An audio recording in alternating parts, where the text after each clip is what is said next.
मौनी अमावस्येला काय करावं आणि काय करू नये, चला जाणून घेऊया. मौनी अमावस्येला चंद्राच्या कमी प्रभावामुळे चंद्राकडून शोषलेली ऊर्जा वाहत्या पाण्यात सर्वाधिक असते. म्हणूनच या अमावस्येच्या दिवशी नदीत स्नान केलं जातं, कारण या ऊर्जेचा सकारात्मक प्रभाव आपल्या जीवनावर होतो.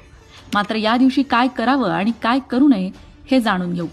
मौनी अमावस्येच्या दिवशी नख, दाढी, केस कापणं टाळावं. या दिवशी लग्न, मुंडनविधी, साखरपुडा अशा सर्व शुभ कार्यांना मनाई आहे. मौनी अमावस्येच्या दिवशी मांस आणि मद्यासह तामसिक पदार्थांचं सेवन करू नये. सगळ्यात महत्त्वाचं, मौनी अमावस्येच्या दिवशी कोणाशीही वाद घालणं टाळावं. या दिवशी तुळशीला देखील पाणी घालू नये. तसंच सकाळी उशिरापर्यंत झोपू नये आणि आंघोळ केल्याशिवाय अन्नप्राशन करू नये.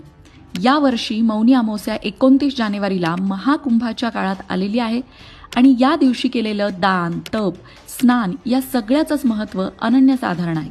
त्यामुळेच यंदाच्या मौनी अमावस्येला तुम्ही काय करणार हे कमेंट्स करून आम्हाला नक्की सांगा. अशाच भक्तिमय माहितीसाठी लोकमत भक्तीला फॉलो करायला विसरू नका.